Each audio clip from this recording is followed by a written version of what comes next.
Last night, Dana White announced the very first fight card for the Paramount deal next year. We got the headliner right here. Justin the Highlight Gaethje versus Paddy the Baddie Pimblett. I'm going to be giving my reaction to this main event, to the rest of the fight card, because it is loaded. I mean, look at this fight card right here. Rub your eyes a couple times. This is legit. And then I'm going to be giving my reaction to the fight card a week later, UFC 325. This will be the second main event on Paramount. Now, this one is just distasteful, though. Oh my God. Alexander Volkanovski versus Diego Lopez, number 2. The fight that nobody asked for. The most undeserved rematch. What the fuck is this? What the fuck is that? You know, even Hamzat would be like, what the fuck? I mean, come on here.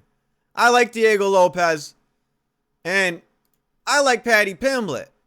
And I like Justin Gaethje. They're all cool fighters, but hold up. None of these title fights are legit. We're going to get into the good, the bad, and all my reactions. Let's start with the main event for the very first fight card next year. Gaethje versus Pimblett. Now, there's a lot at stake on this fight card, all right? There's a lot at stake on this fight specifically. Did I mention that they're fighting for the interim lightweight belt? Yeah. Ilia Topuria went running. Armin went chasing him. And we're just left with these two guys left. Now, the winner is undoubtedly, no questions asked, the 4th best fighter in the division. How about that? I told you there's a lot at stake here. Winner gets 4th place. Let me tell you, because Ilia's the champ, Armin's number 1 contender, Max Holloway smokes both these guys, so they're fighting for 4th place. What a main event. You got to give it to Dana White and the matchmakers, you know. Gaethje really deserves this title fight. He was whining and complaining, you know. Now, I admit, he has the most exciting fighting style around town. Fan-friendly fighting style. Every fight has a fight of the night bonus attached to it. But he was whining and crying and saying he'll retire if he doesn't get the title fight. And boom! They give him a title fight. So he really deserves it. He's on a 1-fight win streak against Rafael Fiziev. How can he be denied, right? And then we got Paddy Pimblett. He beat old Tony Ferguson and almost got gassed out in that fight. Then he beat old Bobby Green in like 2 minutes. And then he beat washed Michael Chandler, who's only won 2 UFC fights in his career.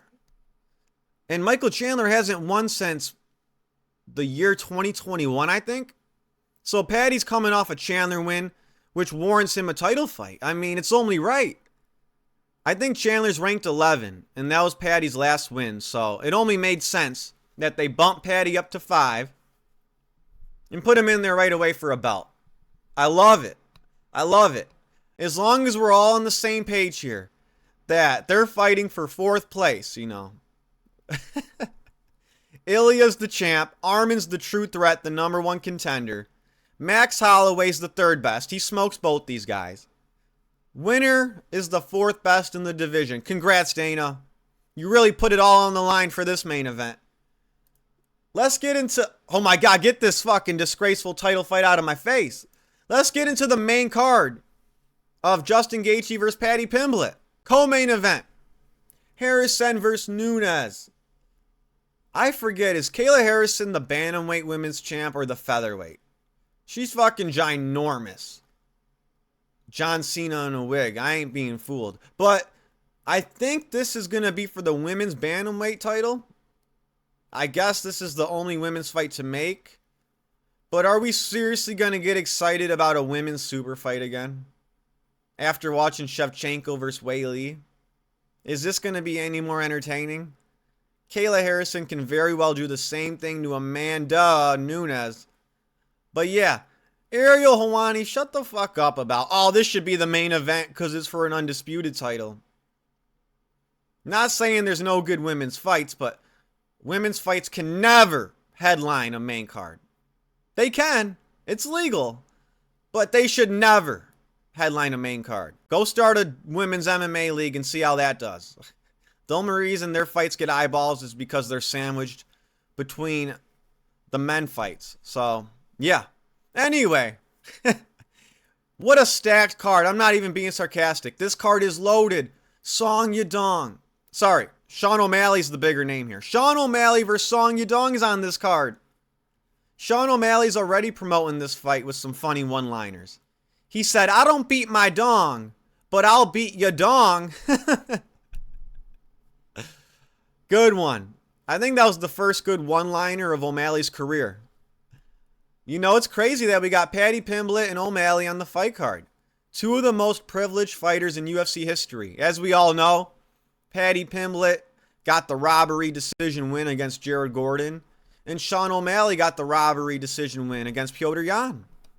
So if either of these privileged fighters go to decision, they're going to win. Put your money on Pimblett and O'Malley. No, I'm not promoting gambling. I think O'Malley has his hands full in this fight. It's going to be a striker's dream. This is a nice striker versus striker matchup right here. I don't want to give my prediction just yet, but I am thinking Sean O'Malley decision. Song Yadong's too tough to put away. But Sean O'Malley has an awesome matchup here. This is what he needed, a striker matchup. This is a good change of pace for him. He'll finally be able to put on the sugar show. We haven't seen him snipe in a long time. After his 2 undeserved title fights against Merab and no fight with Corey Sandhagen, it's been a long time since we got to see O'Malley snipe somebody and lay him out cold. All right. Great fight. That might be the best fight on the card. Before that, we get Umar Nurmagomedov versus Davison Figueiredo. Now, wrong fight to make in my opinion. I get it. Petr Yan's getting the title fight. I wish we had Yan versus Umar Nurmagomedov, but either way, I'll take it. I'll take it. Umar knows he needs to fight somebody before Merab. A lot of people are saying, oh yeah, respect to Umar for staying active while the champ has a fight. Respect to Umar for not just waiting for the title fight. Guys, he's doing it for himself. He knows he needs to win another fight. Not to earn a title fight, but to even have a chance of beating Merab. He needs as much octagon time as he can get before he fights Merab. He needs to improve a little bit. Sure, he has more striking skills, but Merab's the overall better MMA fighter. And Umar knows it. And the more fights that he can rack up before he fights Merab, the better odds he has to beat Merab. Umar is doing this to better his odds in the future Merab rematch, which is smart. He's got to. We all got Umar winning this fight. I feel like Figgy's out of shape now. He's not training as hard. He looked out of shape that Corey Sandhagen fight. You know, a decision win isn't going to convince me that he's going to beat Umar Nurmagomedov. He ain't ready. He ain't ready. Good fight, though. Good to see the number one contender fight on this card. I love number one contender fights. Moving on. Not Brendan Allen. We got Arnold Allen versus Gene Silva. I like it. Crazy featherweight matchup. Gene Silva's flashy, powerful, exciting. Arnold Allen, he's pretty technical, but he's kind of a boring guy. I mean, if you ever heard him on the mic, I feel bad for you.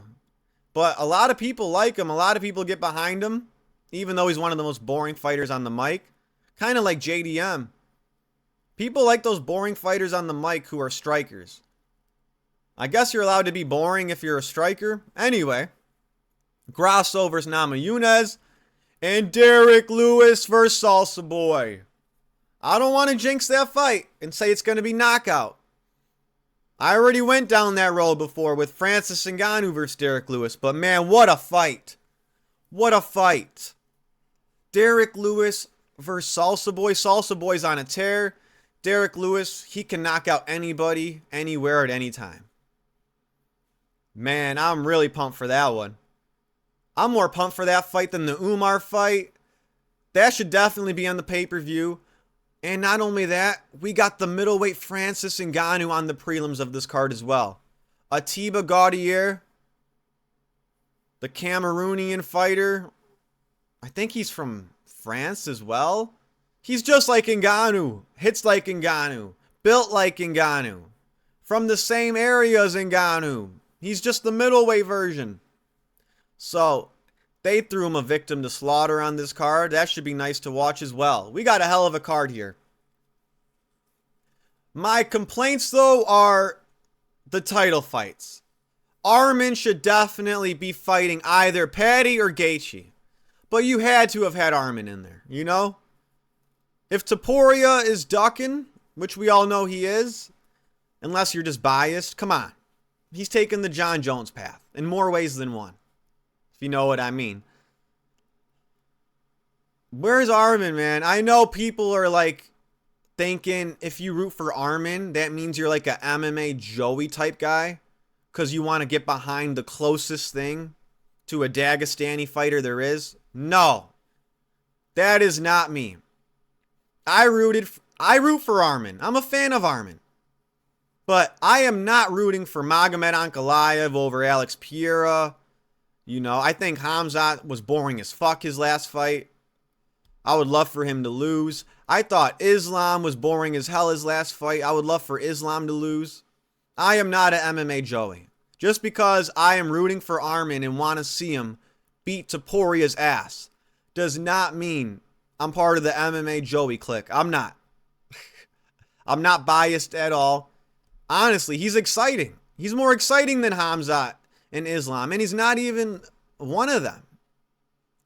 He's Armenian, you know what I mean? Sure, he's friends with them and whatever, but Arman's a whole different fighter than those two guys. I just want to see Arman beat Gaethje's ass or beat Paddy Pimblett's ass. I hate privileged fighters. I like both these guys, though. But unfortunately, the matchmakers make me hate them. You know? And this co-main event, come on. Let's start putting women's title fights as the featured prelim. How about that? I think that'd be way better. It'd be way better chronological order on the card because the fights are supposed to get better as you move up the card. It always sucks when the co-main event ruins the flow of things, if you know what I mean. We've seen it all too often. Speaking of going off on matchmakers and matching. Yep, this is the card again. What a stack card. But speaking of the matchmakers, what the fuck is this? What the fuck is that? What is this shit? This is how they're treating Alexander the Great Volkanovski? The fight that no one asked to see, the rematch that no one cares about. Again, I like both these fighters. I'm a fan of Volk, and I'm a fan of Lopez. Here's the problem. The matchmakers are going to make me hate Diego Lopez. Whenever matchmakers in the UFC shoves a fighter down our throats, I immediately start hating on that fighter. I know it's not the fighter's fault. They don't get to run the show. The UFC makes the matchups. But what the fuck? Diego Lopez just fought for the belt.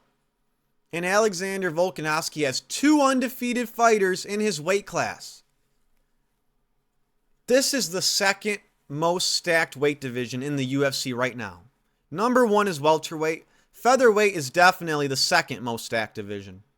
And we got undefeated Lerone Murphy coming off of a spinning elbow knockout.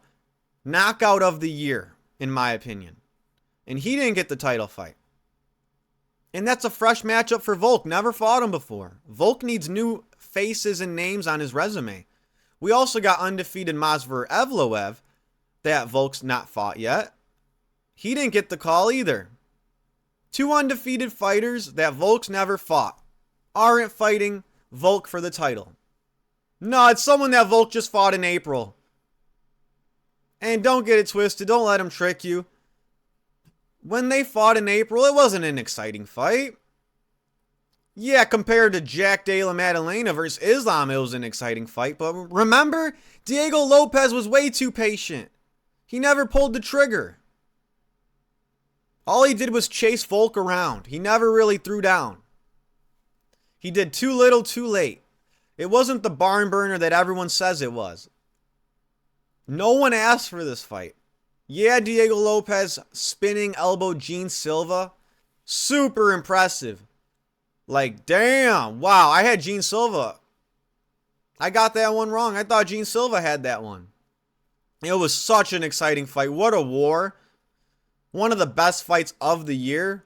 But still, we want fresh matchups. It's about the fans, and not only that.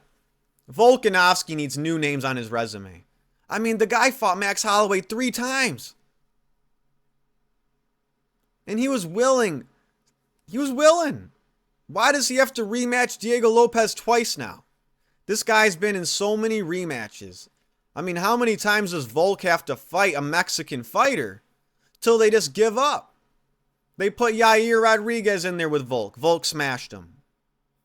Now they're putting Diego Lopez in there for a second time. This is Volk's 3rd time defending against a Mexican fighter. Yes, Diego Lopez represents Mexico. I know he was born in Brazil. I get it. You want to expand your fan base. But this isn't the way. You don't piss off all the fans just to please a certain percentage of the fans. Let's have Volk fight an undefeated fighter who he has yet to face. That's what I say. And if you want to argue Movsar Evloev is inactive and Lerone Murphy beat a Bellator guy his last fight, which I still think is a stronger case than a Diego Lopez rematch, I think Aljamain Sterling deserves the title fight even more than Diego Lopez. The rest of 325 is yet to be seen, but everyone's on the same page here. We don't want this fight. I love Lopez, but booking the rematch when Lerone and Movsar are right there is nasty. I agree with all these comments. This guy's pissed. What the fuck is this shit, you know? It's insane. This is probably Volk's last fight, and this is his farewell. That is crazy. This is how they're sending off Volk. The UFC wants the Mexican fan base so bad it's embarrassing. And the UFC wants Paddy Pimblett to have such an easy road to the title, it's embarrassing. You know, we got good news here, but unfortunately they sprinkled the good news with gimmicky bullshit title fights, which kind of puts a stain on this sexy fight card right here. That's just me keeping it a buck. I'm keeping it real. I am so pumped for this fight card though, especially the O'Malley-Yadong fight. I think O'Malley versus Yadong and Derek Lewis versus Waldo Acosta are the 2 best fights on the card. For real. But Ilia Topuria is a duck. He's going the John Jones route in more ways than one. And you guys will all find out shortly that he's one of the worst champions we've ever seen. Al Pato, the duck. You ruined the first fight card of Paramount. You know? And fans are letting him get away with it. Don't let him get away with this shit. Ilia versus Arman would have been fucking nuts. That would have been insane to watch. But it's alright. We got a main event where they're fighting for 4th place. And people are happy about that. So kudos to you. That's my take on it. If you like this video, hit like, hit subscribe. I'm going to keep dropping. I'll catch you guys next time. Peace.